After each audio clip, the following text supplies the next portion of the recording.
ট্রান্সকম গ্রুপের সিইও সিমিন রহমানের বিরুদ্ধে ক্ষমতাচ্যুত প্রধানমন্ত্রী শেখ হাসিনাকে ১০০ কোটি টাকা ঘুষ দেওয়ার অভিযোগের অনুসন্ধানে নেমেছে দুদক।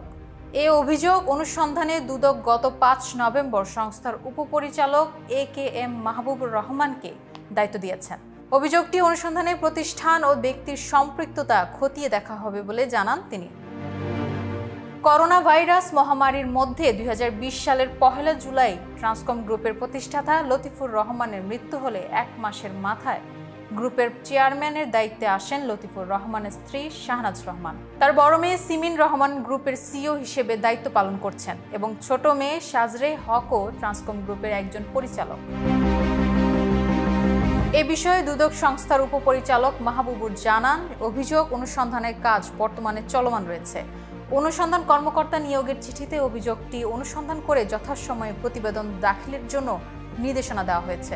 দুদক বলছে, সিমিনের বিরুদ্ধে অনুসন্ধানের অংশ হিসেবে কোনো ব্যাংক হিসাব অবরুদ্ধ করা বা সম্পদ জব্দ করার প্রয়োজন হলে তা লিখিতভাবে অনুসন্ধান ও তদন্ত ২ শাখাকে জানাতে হবে।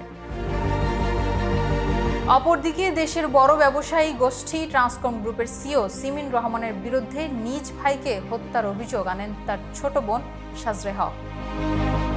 ২০২৩ সালের ১৬ জুন ঢাকার গুলশানের বাসায় নিজের শোয়ার ঘরে আরশাদ ওয়ালিউল্লাহ রহমানকে মৃত অবস্থায় পাওয়া যায়। ঢাকার গুলশান থানায় ২০২৪ সালের ২১ মার্চ এই মামলায় সিমিন রহমান, তার ছেলে সহ মোট ১১ জনকে আসামি করা হয়। সে সময় মামলাটি তদন্ত শুরু করার কথা জানিয়েছিলেন ওই সময়ে গুলশান থানার ওসি মাজহারুল ইসলাম।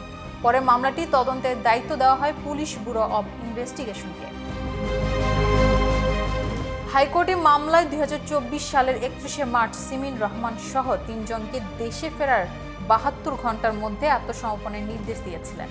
ট্রান্সকমের পরিচালক সাজরে হক ওই মামলা সহ সে সময় পরিবারের সদস্য ট্রান্সকম গ্রুপের কর্মকর্তাদের বিরুদ্ধে ৪টি মামলা করেছিলেন।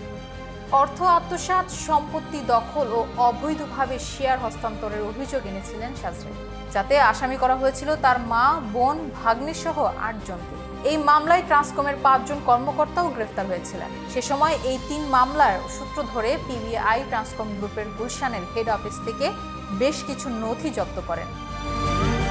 এর ৩.৫ বছরের মাথায় লতিফুরের ছোট মেয়ে সাজরে হক মামলার পথে হাঁটায় এই পরিবারের কর্তৃত্বের দ্বন্দ্ব সে সময় প্রকাশ্যে আসে। এরপর জুলাই গণ অভ্যুত্থান দমানোর চেষ্টায় মানবতা বিরোধী অপরাধের সংগঠনের দায়ে দোষী সাব্যস্ত করে গেল ১৭ নভেম্বর শেখ হাসিনাকে মৃত্যুদণ্ড দেয় আন্তর্জাতিক অপরাধ ট্রাইব্যুনাল। ট্রান্সকম গ্রুপের সিইও এর বিরুদ্ধে হত্যা, শেয়ার জালিয়াতি ও প্রতারণার একাধিক মামলা ধামাচাপা দিতে গত সপ্তাহে দুর্নীতির মামলায় সাজা হওয়া সাবেক প্রধানমন্ত্রী শেখ হাসিনাকে ১০০ কোটি টাকা ঘুষ দেওয়ার অভিযোগের কথা বলছেন দুদক। প্লট দুর্নীতির অভিযোগে দুদকের ৩ মামলায় ক্ষমতাচ্যুত সাবেক প্রধানমন্ত্রী শেখ হাসিনাকে দোষী সাব্যস্ত করে আদালত ২১ বছরের কারাদণ্ড দিয়েছেন।